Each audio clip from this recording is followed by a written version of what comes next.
Hello. Oh, that cut out a little bit earlier than I expected it to. Hello and welcome to the what the fuck is this? Wow, we're live too. I can't fix this in post. Hello, Yeah, welcome to no. Oh What a Marvel.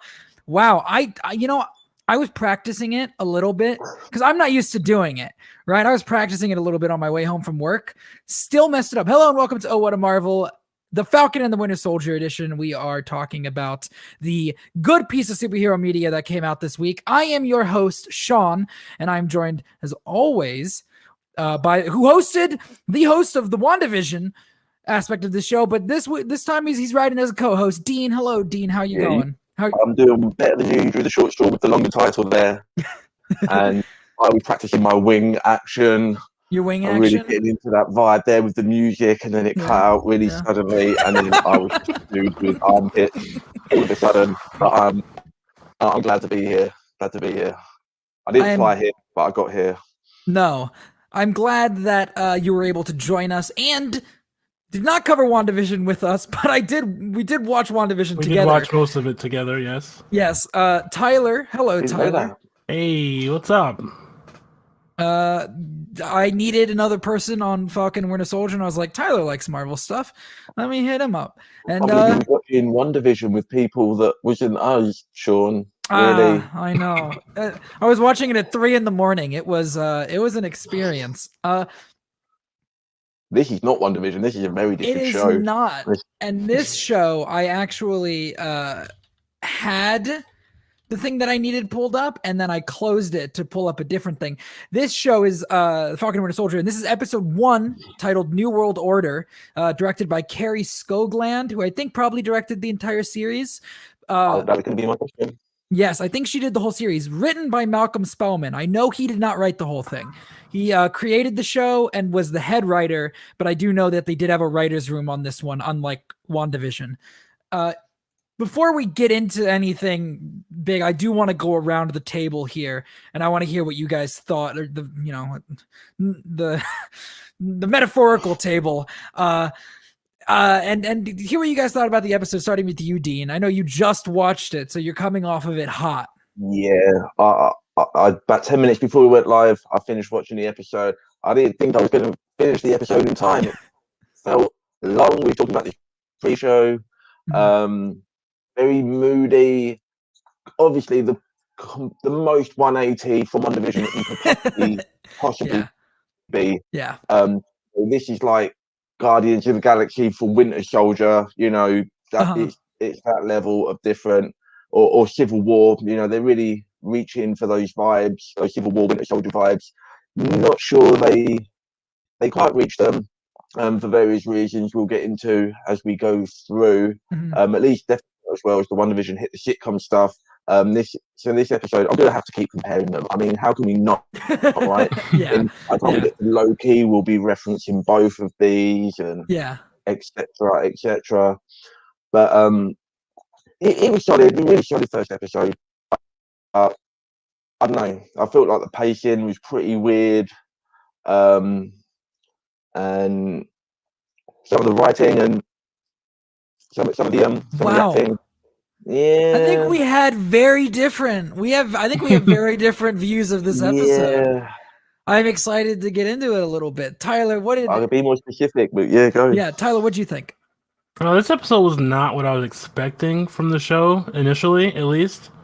But I do appreciate that it's very personal to these characters that you don't really get that much of in the actual movies, aside from Bucky and Winter Soldier, and of course Civil War is all about Bucky too.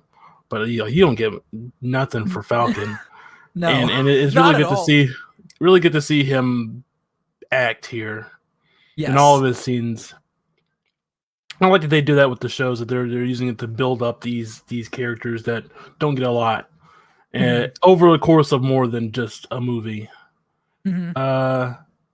I like the storylines here. I like some of the things they're calling to with the characters, and I felt like the pacing was all right, but I think it worked. I think it worked on sort of getting us into the headspace of each of Sam and James, Bucky, whatever his last name was.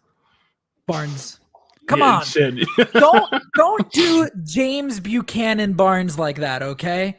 I forgot. He's 106 years old. Have some goddamn respect. Yeah, he has been through enough. Okay, I really enjoyed this episode. I actually enjoyed this episode more than I thought I was going to.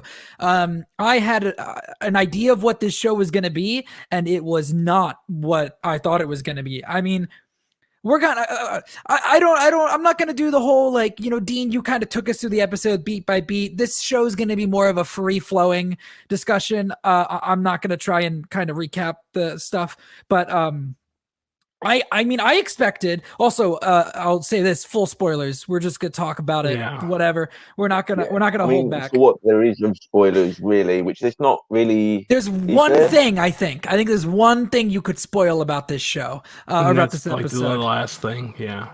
I actually think it was really early on, but regardless, I expected this episode. I thought Bucky and Falcon were going to be on a mission by the end of the episode. Yes. No, I thought they don't see each other this entire episode, and it's crazy. But it's still good. Yeah, I agree. That, we don't see Bucky for like half the episode. I'm sitting there like, he's going to be like a dude in the helicopter, like on the Falcon or something. You know, I thought they were going to like weave him in pretty early on. I think it would start much like Civil War, where they're on a mission together, you know, and we kind of catch up with both of them. We get some dialogue between them, but yeah, not a single moment between them. And I was kind of worried about Bucky a little bit there as well. Like, you know, we didn't see Bucky, right? You know, and then when we do, he's not really doing anything like what we think he would be doing.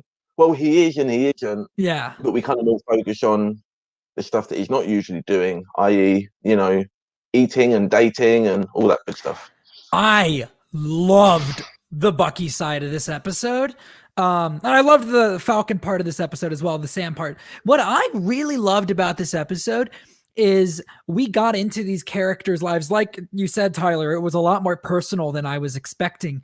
And I mean, literally, we meet Falcon's family. Like in this episode, we meet his sister and his nephews. And with Bucky, we see like he's got an apartment in New York. I assume he's in New York. I don't think they said where he was. No, but it feels New Yorky. It feels good. He's got this relationship that we'll talk about in a minute, because oh my gosh, I want to talk about that with an old man. And at first I was like, okay, is this somebody from World War II? What's going on here? And it is not somebody that he knew from World War II.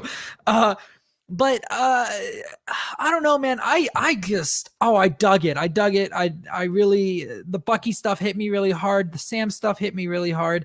I love that we kind of in WandaVision, we started to dabble on the blip a little bit. Like we saw people come back and it was mentioned for a couple times.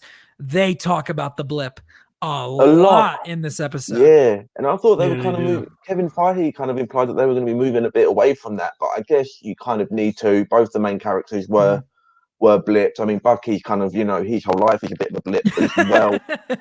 Yeah, the society before the blip, as it was. But yeah, I think what was kind of weird for me to kind of get with this episode is in the movies we see these characters. And because we get more like, or we try to get more kind of human with them, as opposed to like in the movies, the only time we see them is like it's stuck together in the back of the car, you know, all this awkward like comedy banter and stuff. And that is not really what they do with them, which I think kind of makes that stand out more. We're definitely going to get that though. Way. Yeah, I don't know. I thought it was a bit melodramatic, to be honest. It felt because we're not used to, you know, we're used to just Sam flying in with the one-liner, and stuff. And it was, and I think part of that was not having them together as well. I think because we're just used to that dynamic, and maybe I just missed that. I think it's probably more what it was, and it was pretty bold to not, you know. Can you imagine doing again? Compared to WandaVision, imagine like Paul Bettany and Elizabeth Olsen don't meet for the whole first episode. What would we be thinking then? I feel like that would have been easier to pull off in that show because of how much shorter the episode was. Which, well, I want to talk about the episode runtime. This episode, I mean, we know we've got 6 episodes for this instead of the 9 that WandaVision had. 50 minutes, long first episode. I mean, pretty. 7 or so minutes for credits, but 43 minutes. So this is roughly the same length as the longest episode of with the finale, I guess, of WandaVision. Mm-hmm. And I would imagine they would probably be more consistently length for this. I would assume they will probably be between 40 and 45. Mm-hmm. I was having a guess. Maybe a long finale. Yeah. I want to start with where the episode starts, but I want to talk about these broadly, the action sequences in this episode. I mean, you start off that opening action sequence. If that was in a movie, people would walk out of that movie talking about, man, that sequence where, people would talk about that if it was in a movie, and that was done on my computer monitor on DisneyPlus.com. I didn't go to a movie theater to watch that opening action sequence. I went to DisneyPlus.com, and it was like, here's a multi-million-dollar action sequence. And I mean, the action sequences in WandaVision towards the end were good, but I mean, I think that blew away. I think that and any action sequence in this episode blows anything from WandaVision out of the water for me. The CG was real good, and just the choreography, holy shit. Yeah. The choreography of Sam's like flight and stuff, and even like the wingsuits were all really well done. I agree. And all those people that also died. They were clearly very well storyboarded, and that was great. My one issue is they kept trying to do the Iron Man face cam. They did do that a bit. To do it, they did it like 5 times. I counted, and by like the 3rd time, it was It was so distracting. It doesn't work for Falcon, and I think it disservices the choreography, because the stuff with just how it's shot, and the choreography with the wings and the twisting, and like the helicopter, and all that stuff. Really unique to this character, that kind of differentiates him from Iron Man, and that stuff was really great to watch. So I kind of just hated when they had to keep cutting to his face. And if you don't cut his face, you can use a stuntman, which means you can give that guy more work and also do some crazier shit. But really like the choreography, the music. I was going to ask both of you guys actually, like what your sound setup's like, because I feel like this would have really benefited from a great sound. Because I don't have surround sound system or anything, so I feel like I would have really elevated that scene for me. I have not gotten a chance to watch it on a big screen. Yeah, I came home and I had to watch it really quick before we did this, and so I just watched it on my computer. I'm gonna maybe tomorrow with my family, we'll watch it on the big TV in the living room, and so I expect it's gonna sound great. Speaking of sound, I think it will, but I just didn't feel like I got that from the way I watched it. Tyler, you've got a really comfy chair. What's your sound like? I use this pair of like $4 headphones. But even though I think maybe even with like just any headphones at all, probably might have been a better way to watch it, because I wasn't able to obviously. I wasn't able to have it on the big screen. I just feel like the sound, if I would have at least had that, and again, like you said, if it was in a movie in a theater, we'd be talking about that a lot, and we might be. I don't know. We've not had a chance. I've not really seen any of the chat online. I don't know if people are talking about the action so much, because it's great, but there's not that much. Once we get that initial burst there. Yeah, there was like 3 sequences. I think I want to say there were like 3 action sequences. Yes, there's dream sequence. Yeah, that's about. I feel like it's about it, right? And the flag smashers the flag smashers. That's what I was thinking about. We'll talk about them because they're fascinating, I think. But I want to keep talking about this opening sequence because just really, I first of all, was that Batroc? It was. That was Batroc from Winter Soldier. I was like, new outfit, but yes. That was awesome. I loved that. I know you were talking about the music before we started the show, Dean, but I immediately noticed. I mean, I knew Henry Jackman was doing the score for the show. I was that like my favorite bit of music from a Captain America movie is the Causeway in Winter Soldier. The music I'm talking about that plays when Winter Soldier ambushes them on the highway. Yeah. I'm almost positive that part of that was playing during that sequence when like Falcon flies into the plane and starts beating everybody up. I'm pretty sure that was a similar it may have been, yeah, musical track. But I picked up on that. Obviously, we got the Winter Soldier theme a couple times throughout the episode. What were you guys thinking about the music and what Henry Jackman brought? Because I mean, to me it felt like a Captain America movie from the music. Dean, you want to go first? Yeah, I'm not really a music guy as far as movie and TV shows scores go. Okay. Yeah, I didn't know it was Henry Jackman. It was decent. I mean, it was Henry Jackman but on TV. I mean, not in necessarily a bad way, but not necessarily a good way. I think it had highs and lows. I think for you're speaking in reference to, I think it works really well. And then other times I kind of think it kind of falls under the some of the heavy-handed dialogue that we get later on in the episode, and I wasn't focused on that as much with the music. And maybe the music would have been a better way to go, because I'd like I was saying earlier on, I don't think Anthony Mackie and Bucky Barnes, Sebastian Stan, they're not usually getting handed this level of dialogue and exposure and stuff. And if you've got Henry Jackman doing the score, he could have maybe taken more of that burden, I think, for some of the dramatic stuff later on, which is a little bit wavery, but I'm getting ahead. Okay. I do want to hit on the other action sequence just because there are so few of them. And the one that I really wanted to hit on is the dream sequence, because again, I mean, I got jump scared with the fucking hand coming through the wall, and I was like, oh, okay, shit, this is Winter Soldier. This isn't Bucky. I was like, yeah. Okay. I thought that was a great action sequence. Again, felt like something out of Winter Soldier or one of like the flashback sequences in Civil War. I'm really digging that. I definitely didn't know it was a dream sequence, of course, at the start. I was like, okay, they're setting up some bad guys here. These guys are definitely evil. And then the hand busts out the wall. I was like, oh, that's Bucky. And then he came out with the long hair. I was like, is he back to being kind of bad? What's going on here? But no, obviously it's a dream sequence. Sort of a flashback dream kind of deal sequence there. Type thing. Yeah, just a typical, stereotypical PTSD nightmare sequence. Maybe it's just been watching the Snyder Cut, but anyway.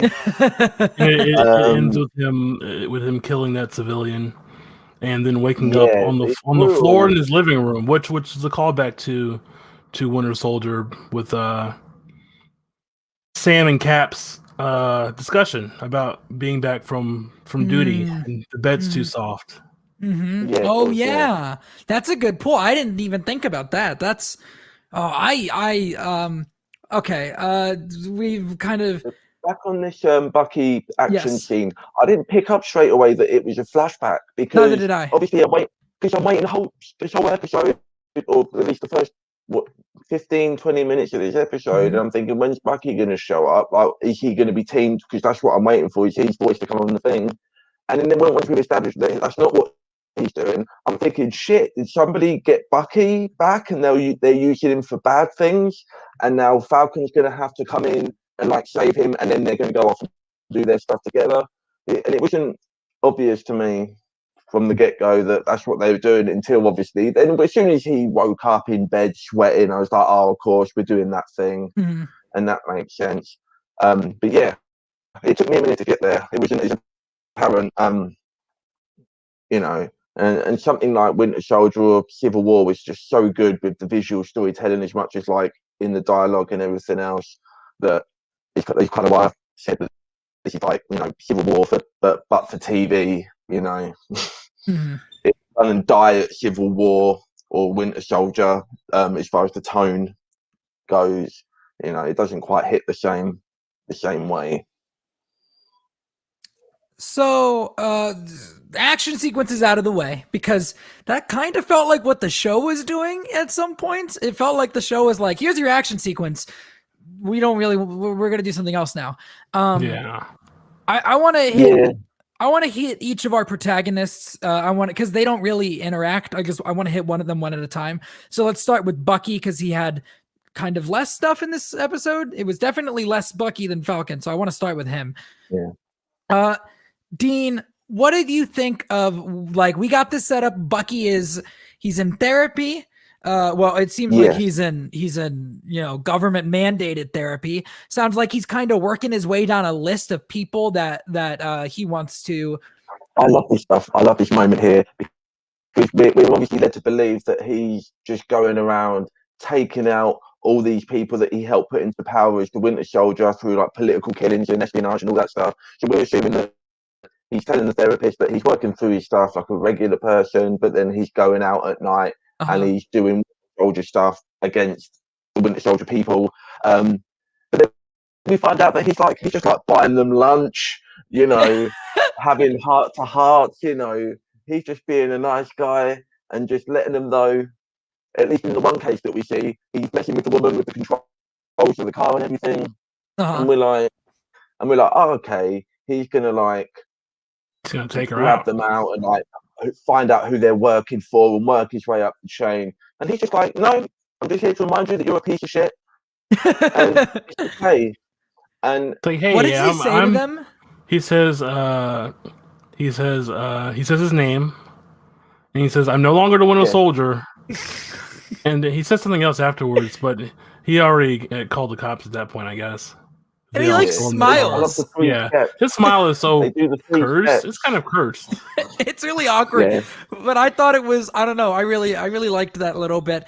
And then he's I like I like the scene with the therapist. Where the therapist is like, "What are the 3 rules? Like, don't do anything illegal. What's rule number 2? Can't remember. It's an important rule. Why wouldn't it be rule number 1?" And he definitely broke rule number 2. Like, he smashed that dude in the face with his metal arm. He was like, no, I'm not going to hurt anyone, but he definitely roughed that guy up pretty bad. Like, he's at least in hospital for a night. But you know, he's still the Winter Soldier. But then part of me thinking, did they just do that just to have an action beat? You know, is it really kind of conducive to the character development that we're trying to set up for him here? You know, he's just going to be nice to the lady who we presumably was the ringleader of whatever shithole operation they had going on. But this random dude who happened to just be with her, who might not have even been involved at the time, and he gets a broken jaw. Well, she does tell him if the congressman gets uppity, take him out. So I think what probably it was is that was a henchman, like a bodyguard or something. I agree. He's probably a henchman, but I don't think they did a great job establishing that this dude was, because I think he doesn't really look like a henchman. He kind of looks like he's another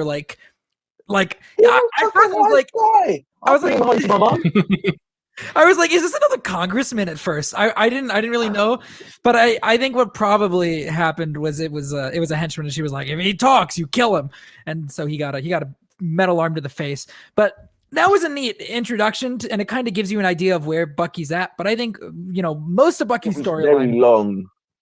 It did go on. Scene is so long. A lot of close-ups on the eye. That's my next thing. They just slowly are pulling in and in and into the nose, to the mouth, to the eyes on both of them. It's weird angles on them.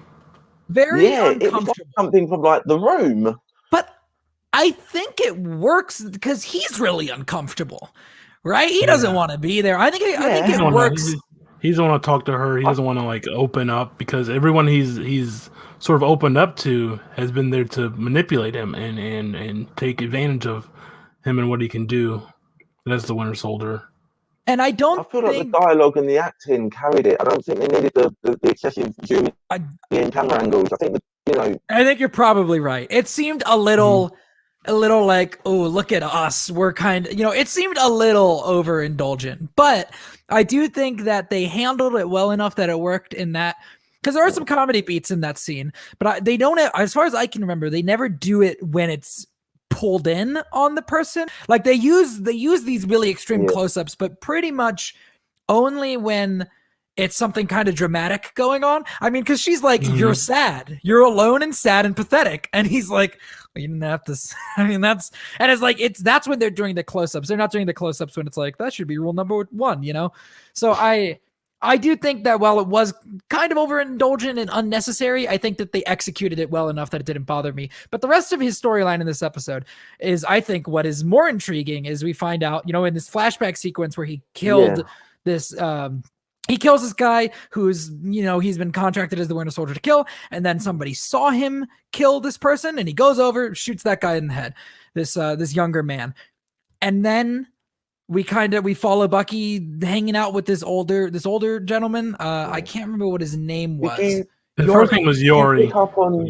Yeah. Did you pick up on this reveal straight away? Like, no. Straight away. No. I watched it with my family, and they seemed to react like it was like a surprise, and I figured that's what they were going for. But straight away, I was like, well, it's obviously because he says about his son, it's one of the first things he says when he appears, and I was like, oh, well, this is another guy that he's making amends with. I just instantly, so I didn't know if that was supposed to be, mind blowing plot twist, because it didn't work for me that way, unfortunately. I still love the storyline. It just, I felt like they didn't need to set it up like it was like a what the hell moment kind of thing. They underestimate the audience a little bit, but I don't know. I don't think I was. I mean, I didn't pick up on it until the dude started talking about his dead son, and then I was like, oh, okay.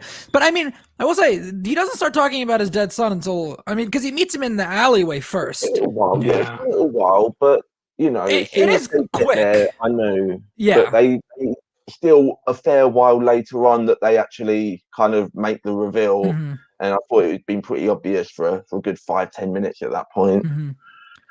I didn't pick up on that his dream was an event that had happened until around that area.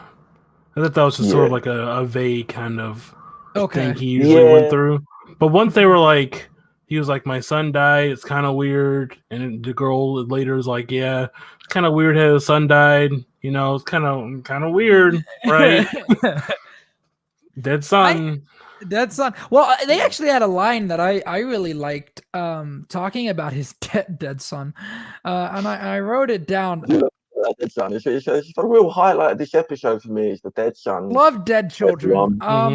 When I like to smash bags and kill sons. When she says there's no word for someone whose kids die, it's heavy-handed, but I like it. It was pretty heavy-handed, and I can't help but to One Division with some of that great philosophical dialogue that we got towards the end of that, compared to some of the kind of philosophies they try and shoehorn into this. Really, it's not the same. It's just not, and it's not. It stands out so much, but. Yeah, I mean, it was a good line, and the emotion was there, but I was very aware that they was evoking that emotion from me, more than and I was thinking about that more than the actual thing itself. Yeah, almost. I do think they have. I mean, everybody's going to be comparing it to WandaVision. Like, I do think they kind of unfair comparison in the world. Yeah, the two canon Marvel shows. That's the other one, the only other one. And it is an unfair comparison because what they did with WandaVision was so incredible. For me, this show, it's working. I was surprised. Anyone who didn't like WandaVision but likes the Marvel movies, this is probably for them. Because if you're like a Thor Ragnarok or Guardians of the Galaxy kind of person, or you're a Winter Soldier, Iron Man kind of fan, and that's reflected here. I don't know if maybe the complete 180 he's too jarring, but it helps in that it distinguishes them so clearly, and it just know that every show is going to be a different flavor. Yeah, I think going forward, you know, but everything else will kind of be in between these two. I think on the spectrum, if you wanted to look at it that way, you know, Loki would be middle. Yeah, that's what it seems like. So the rest of Bucky's stuff is, you know, I mean, he gets kind of pushed into going on this date with this girl. There's a I mean, I thought it was funny when she's like, "How old are you?" And he's like 106, and she laughs, and it takes his family. It takes him a second. It takes him a second before he laughs too. He's dead. He's like 106. She laughs, and he goes, "Oh yeah, that's a joke." She's like, "You remind me of my dad." Yeah, I was like, if you ask somebody how old they are, and they say they're 106, don't ask, "How's your mum? How's your sister?" Well, I mean, she thought it was a joke. If I ask you, Dean, how old are you, and you went 106, I would not think you were being serious. Well, she must like. I mean, he must be pretty recognizable. Not only was he on, you know, Wanted as the Winter Soldier, but then you know Hey, but he's got short. He's got a haircut. Yeah, his haircut. He's got short. Might as well be a different person. This is the movie series, okay, where Captain America disguised himself with a baseball cap and a pair of sunglasses. I buy that a haircut will hide. Nobody knows who Clark Kent is because he wears a pair of glasses. I buy in superhero stuff that a haircut is enough to I was surprised when people recognized Sam. I wrote it down. I was like, oh shit, they just recognize him. Like, it took them a while to get there though. It took them a while to get there. When they see Tony Stark walking into the diner in Iron Man 3, they're like, holy shit, that's Iron Man. But this guy, they're like, you a sports person? Are you a TV person? Yeah. Oh no, you're Falcon. And then they get there. So you know, there's definitely a hierarchy of celebrity to these Avengers, which is apparently also reflected in the severance pay and the pension plans. We'll talk about that in a minute. Yeah. I want to get some of this Falcon stuff bad. I want to wrap up the Bucky discussion. I just I enjoyed all of his stuff. I really liked this is the kind of stuff that I always liked, and we got it with Steve. It was just the fish out of water stuff, you know. He's this hero lost out. I mean, I don't know what hero, but he's this person lost out of time, you know. And that's stuff that I really enjoyed. Did it not hit you guys? It kind of seems like it didn't hit you guys as well as it hit me with the Bucky stuff. I really enjoyed the Bucky stuff. I think that him having to go through this therapy and making amends because he was pardoned for, you know, all those people he fucking killed and all that bad shit he did. It's fun. The therapist may have been harsh, but I think that's kind of what he needs. Since she's also seen combat, she's also seen bodies and stuff. So she can kind of relate, you know, not the whole super soldier whatnot, but you know what I mean. And I think seeing him open up and kind of figure out what he wants to do outside of just fighting, which of course in the series he's gonna fight some more before he can do that, is gonna be interesting. Yeah, I'm excited. All right, Dean, we'll get into this Falcon stuff you want to talk about. And right off the bat, where I want to start with the Falcon stuff, and is we meet a new character through Falcon. We meet a young man named Torres, which I did some research. Okay. Right? I did some research into who Torres is because I had no idea who this person was, but I was like, definitely seems like they're important. They are a comic book character. I don't know what their first name. The name was familiar. I don't know what their first name is. You don't just name a character Torres. I would say his name is Joaquin, I think. Okay, so Joaquin. It's because it's spelled like Joaquin Phoenix. Okay. So in the comics, I guess it's still to be determined if that's his name in the show, but his name is Joaquin Torres, and from what I can gather, it sounds like he's like the second Falcon. He was abducted by this. He was abducted by this group, and he was experimented on, and they kind of turned him into this half human, half bird-like kind of dude. And then once Falcon became Captain America, Torres became the new Falcon. but like man Falcon. That's scary. And he wears kind of like a green and white Falcon suit. Okay. Oh, that's the green and white suit. Oh man, that's even worse. Jesus Christ! Not only are you going to be a bird brain mutant, but you also wear a blue costume. Like, green spandex, guys, and you're flying. Everyone can see you up there. But it's cool that this is a show where we could see another season of this that could take place after whatever other movies and kind of weave into another bunch of movies. So maybe that's something we're going to see. But from what I'm hearing, we could see there's potential for a whole bunch of random like D-list super dudes and ladies to potentially pop up in this. So, and some of those, aren't even in this episode. I mean, we really don't go very far. I mean, we travel all around the world in this episode, but we kind of feel like we don't really go anywhere as well at the same time. It's very, very stewing kind of, thoughtful kind of vibe for the most part, even though we're world hopping as well, which is weird, really weird. So, I mean, we've talked. It's been talked about multiple times. I think the only Disney Plus Marvel show that is in production or in development for a second season, at least, I don't know if I doubt they're shooting anything yet, is Loki. Loki is the only show that we know is definitely they are working on a season 2, which makes sense. I mean, I don't think there's been anything officially. Anything. What was that? What I thought maybe What If would be the one that is confirmed for a second series, but I wasn't thinking about that because of it's animated. That is confirmed for a second season.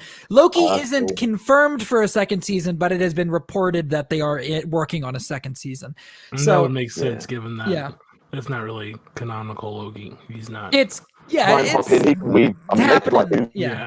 They can quantum leap him weave him through like events of other Marvel movies, like what we saw in Endgame with the different perspective of the Battle of New York, and I think some of that stuff was some of the most fun stuff in that movie. And there's an opportunity to have Tom Hiddleston kind of sneaking around in the background of other Marvel events like Back to the Future 2. I mean, but I'm down for more of that. But anyway, let's get back to the Falcon. I bring that up because it seems more likely to me with these shows that we're getting, like everyone was talking about what it's WandaVision season 2. It seems more likely that we might get another show that's a sequel to that, but I don't think it's going to be a season 2. No. And I could see after this episode and what I know about this Torres guy, I could see. I mean, we might. I don't think we're ever going to get a Falcon and the Winter Soldier season 2. But maybe we get a Captain America and the Falcon show where Sam Wilson is Captain America and we have Joaquin Torres as the Falcon. I mean, I guess it depends on what people think about the character and how the story goes. Yeah. Or if we do like a Dark Avengers or a Thunderbolts and you want like a Falcon proxy over there, because you're going to have like mirror versions of Cap and, all these other characters that eventually we know are going to start popping in there. Maybe like a mutated evil Falcon dude on the Thunderbolts or something like that. But I'm down, man. I'll be down. I know it's very early. It's very early to say so, but what do you guys think of Torres really quickly? Is this something that you would be interested in at this point? If they were like Captain America and the Falcon coming to Disney Plus 2023, whatever, 2022, 2023, with it being Sam Wilson and Joaquin Torres as the two leads. Is that something you'd be interested in at this point? As far as his first episode goes, I like Taurus as sort of his like as Sam's like guy in the chair kind of info hopping, message board reading kind of dude. Even though he makes a couple of dumb decisions, this episode at least. But if he became the Falcon Man boy, I don't know. I don't know his name is because he has like real wings in the comics. I don't think they're going to do that. No, probably not. But if he became Falcon, I mean, he has the charisma for it. I think he could do it.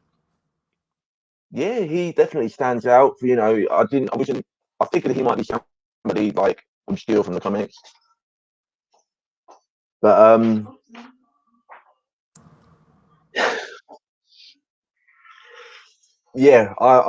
didn't know for sure, and I was drawn to him anyway. He was likable enough in his short stint there, and mutated or not, bring it on, bring it on. If it's just like Cap and Falcon, like you say, and it's just builders that, then I mean, to be honest, at that point, it wouldn't really matter who the Falcon is. It'd be like, oh, cool, yeah, promoted. Cap and Falcon. Sam's been promoted to Cap. Now somebody's gonna like be a new Falcon, and that's kind of just cool, I think, regardless of who you have. So, but I like the actor enough, and I'd like to see where it goes. I was expecting him to die, to be quite honest. It seemed like, I think either the lady that Bucky was dating, or somebody from either. I figured there was going to become some kind of like unifying thing that would happen that would bring them together by the end of the episode. And I figured like they would get murdered, somebody would get murdered, and it'd be like a connected cause, that kind of brought them together. But we don't go there. We really, they don't even meet. They don't even meet. They don't. It's coming though. I can feel it coming. You would assume so. So moving back into Falcon, now that we've hit Torres, Falcon.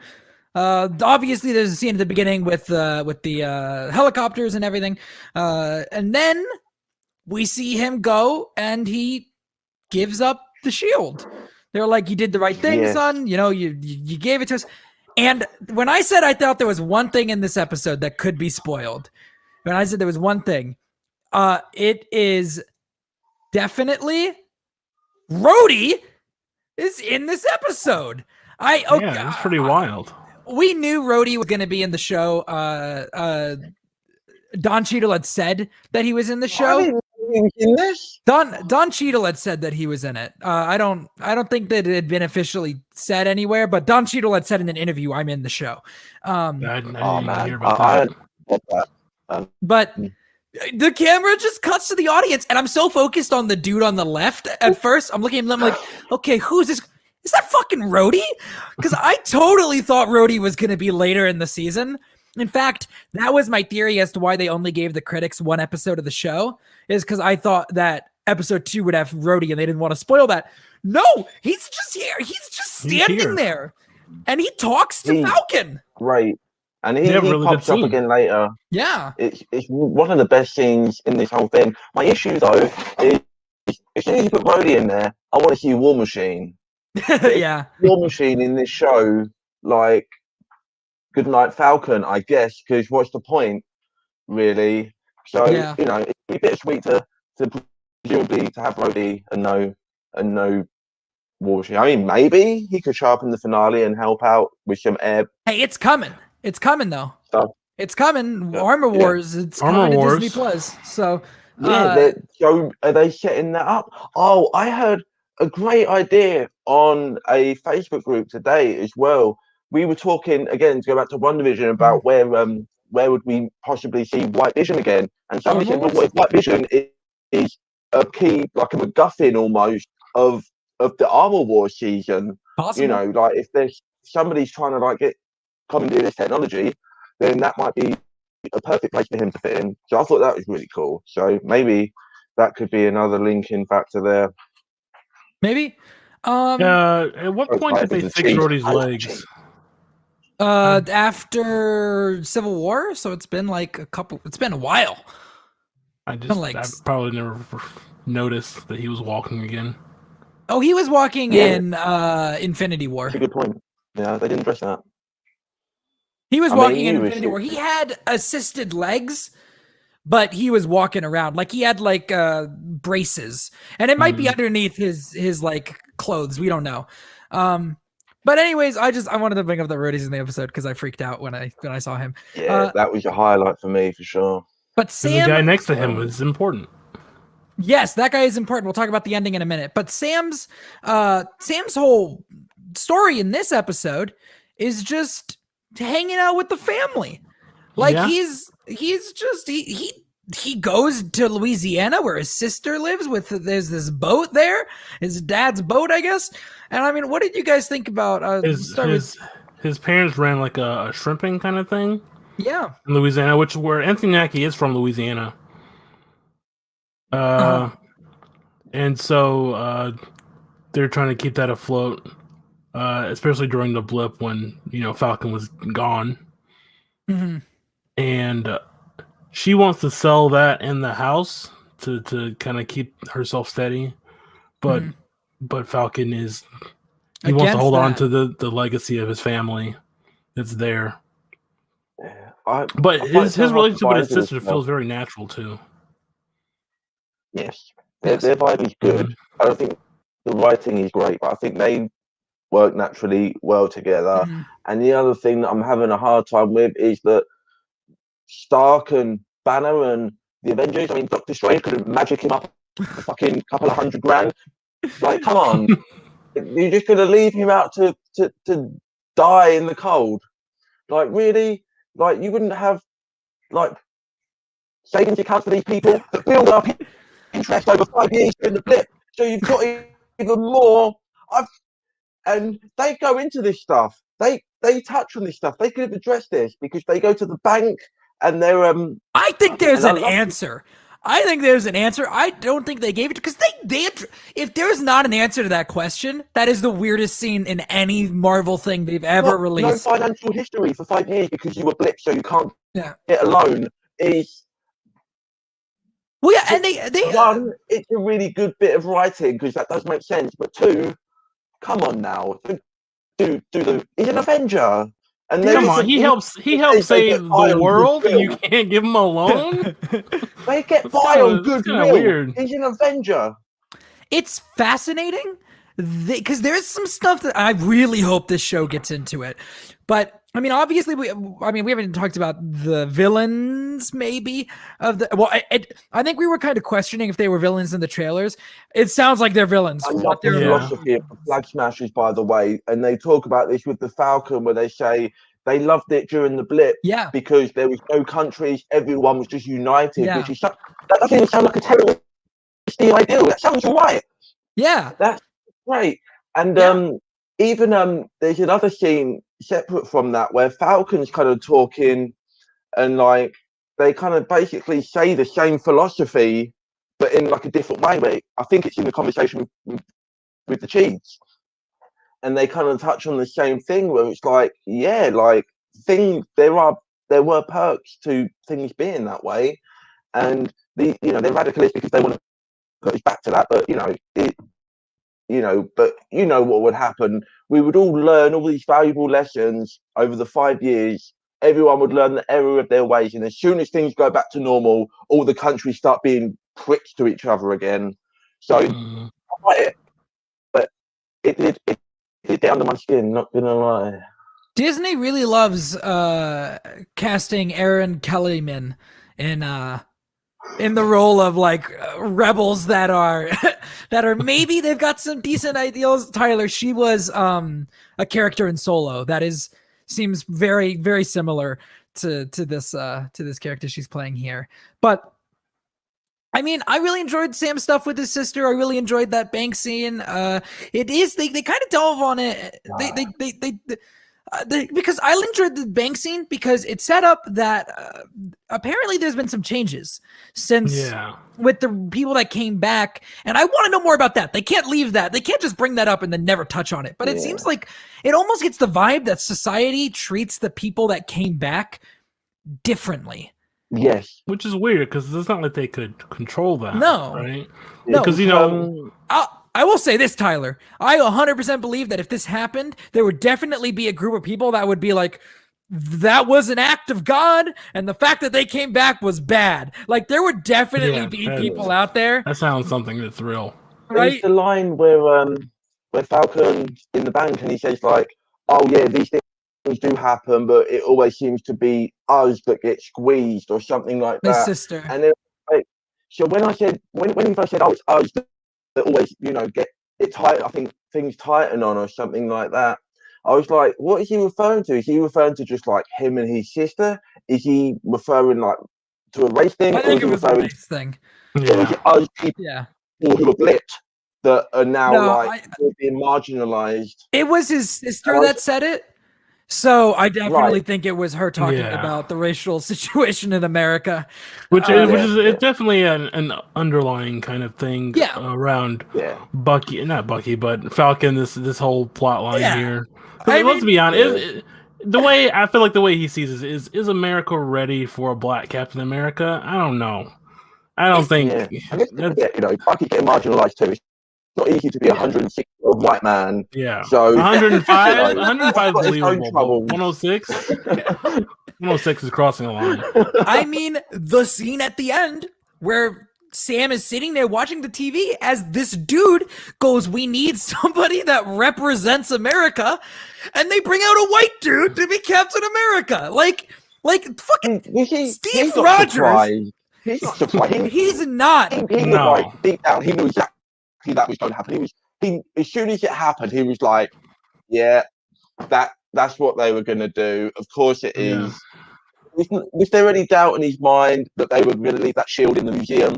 Really? But I still think he plays really well. The resigned. I knew that was coming, but it still hurts.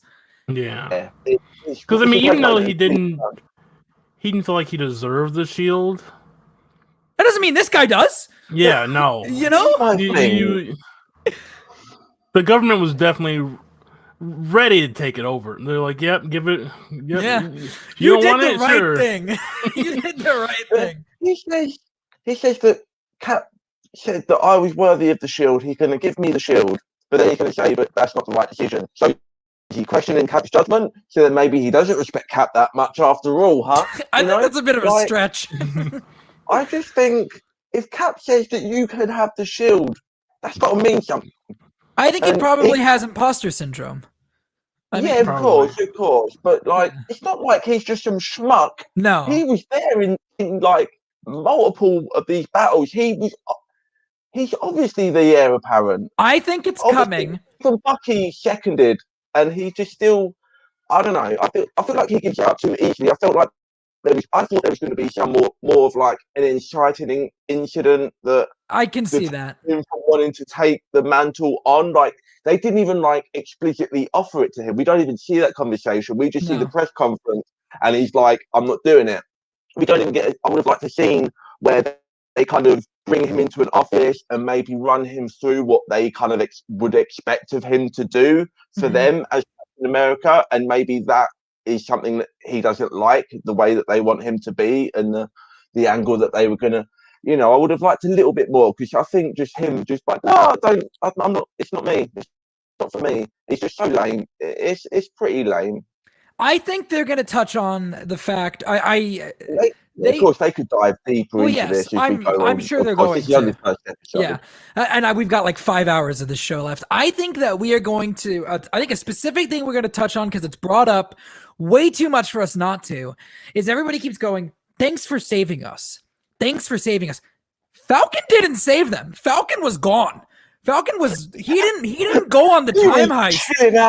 Dusting himself off. I think there's gonna be a scene coming up where he's gonna mention. I think that's gonna be something that's eating at him, that he was not around for the time heist and for them bringing everyone back. Everybody keeps thanking him. "You're an Avenger. You brought us back." He didn't. He obviously helped save the day once he was back and he came through the portal with everybody. Weird now, again, going back to WandaVision, but how people were talking about how everyone knew exactly what went down between Thanos and Wanda and the Vision and all that kind of stuff. But then in this case, we kind of misconstrue the events a little bit to the other way. So how reliable is this information? But then I guess and you think it'd be the other way, right? Because if they're gonna do this thing where they're just they're just going to try and make him look worse, but which would have been easy for them to kind of paint him that way to seg into having his son as Captain America, who he looked really good in some of the photos, but when he come running out, I think we're supposed to hate how he looks. Yeah, I think it's definitely. But before we talk about the new Captain America, I want to go back to Torres. What Torres said at the restaurant towards the beginning of the episode, where he's talking about the online chatter again, and he mentions that the public doesn't really know what happened to Captain America. They don't know where he is. Yes, that was a very interesting thing that they brought up. I thought they were going to touch on that more, but they didn't.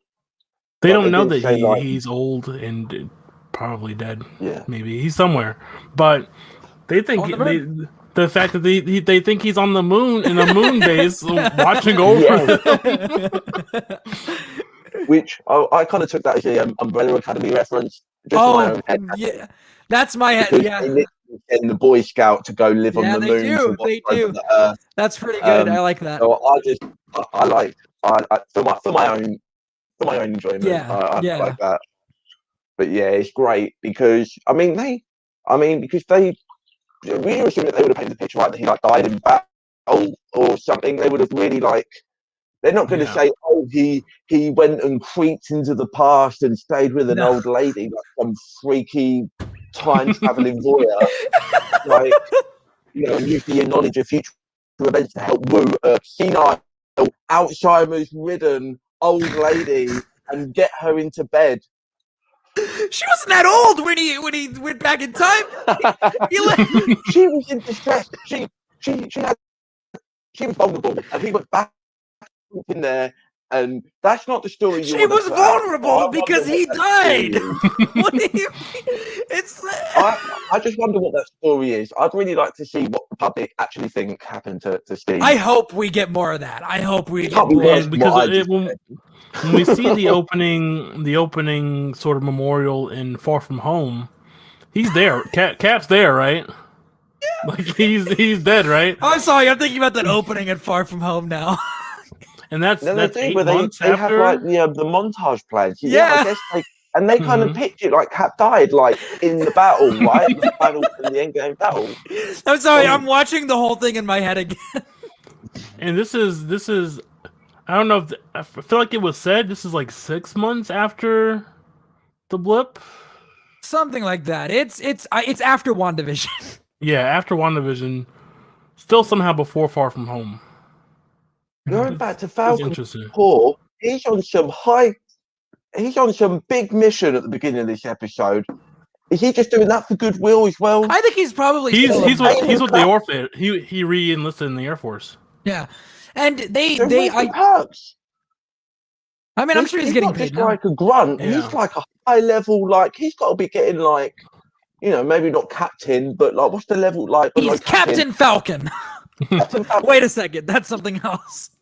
He's got to be like Colonel Falcon or something. He's got to be getting some good money. Are they really struggling that much where they've literally just got to sell their home? I don't know. I think that was a bit of a stretch. There's multiple ways. If we just followed Tony's plan in Civil War, maybe we'd be getting paid. He would have had a pension plan, exactly. Oh, I don't know. You make a good point. Falcon is on the other side, so he kind of gave up his rights to the pension plan because he fought against our right to have a superhero pension. No, you're right. You're right. Falcon, you made a mistake. Fuck you, Falcon. I do. Hashtag. I do like that in that opening sequence, by the way, because really quickly, they were it was a race against crossing into another country's borders. That was that's something that you wouldn't normally really think about, but he is operating with it sounds like he signed the Sokovia Accords. He sold out. It sounds like he sold out. Is okay. No, he should get the pension plan. I'll take everything I said back. He sold out. Give him the pension. We really need a timeline of where Falcon stands with the U.S. government. I really quickly, before we wrap this up, I do want to ask you guys, is there anything else from the Falcon storyline that you guys want to touch on? Tyler? Let's see. Trying to go through it.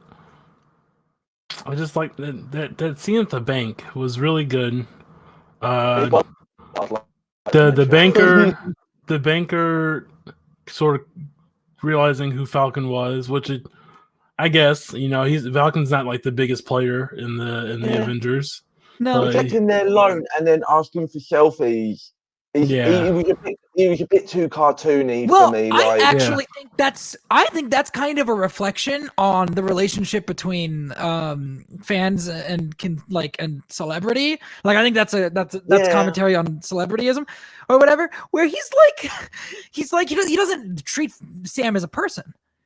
And I think that's kind of what it's getting at is to him, he's an idea of a thing, not a person. And and he doesn't treat him like a person, which again, you could reflect that in, multiple ways. So yeah, that works, and they used the fame for that. Yeah, I didn't think of it that way. That's good. I just thought it was just once, twice. He got the selfie, and then later on he wants to get another one with the Wingspan. Yeah, and it's like, really, dude? Are you serious? Yeah. I think like a lot of the scenes in this episode, they all could have been a minute shorter. I think they were trying to make it like, introspective and slow and different to what came before. So I'm not going to mention its name again. And I don't know. I think they could have trimmed this. This could have been 40-minute episode. I think we hit the same beats with both characters multiple times, and it kind of felt a bit long in the tooth by the end of it. I nearly didn't make this episode. What was that? I nearly didn't make this episode. It was that long.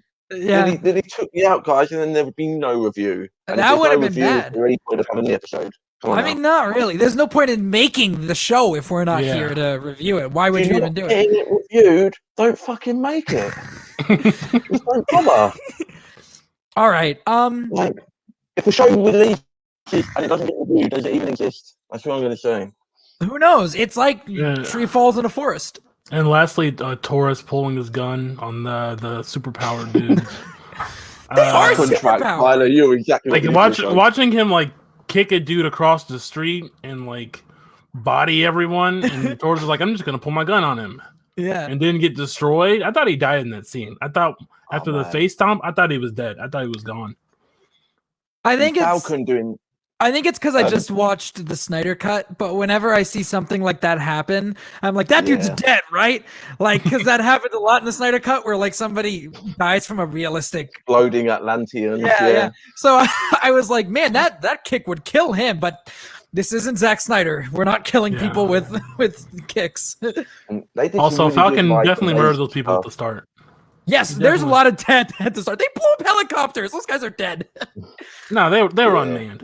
They're unmanned. They showed that stuff at the beginning. I didn't give that enough credit early on. When he's like using the wings as a shield, and they're obviously foreshadowing, where we're going with this show, and like you can start to see like an early kind of version of like what his kind of style of Captain America combat is going to look like. Mm-hmm. I mean, we know we're getting that eventually. And I can't wait. It's going to be good. But sadly, we are going to have to wait. We're going to have to wait a week. But we're going to be back next week. We are out of time. Yes, we are going to be back next week. Same bat time, same bat channel. Fuck, wrong thing. But before we go, Dean, where can people find you online? Go and find me on Twitter at DeanLewis2099 and tell me what you liked about this episode. Yeah. Just prove that you watched this episode. And we'll have homework. A discourse about that. Produce me. Give me some notes. Don't tell me that I'm too funny. Tyler, what about you? You can find me on Twitter at TylerRims. That's TYLER You can find everything I do there, including my Twitch, which I stream video games under the same name. Awesome. You guys can follow me on Twitter at Sean_AFK. You guys can obviously subscribe to this YouTube channel, or at Movieblog Merc on Twitter is the Twitter account for this channel. We're going to be back next Friday, 6:30 p.m. Eastern, whatever that translates to around the world.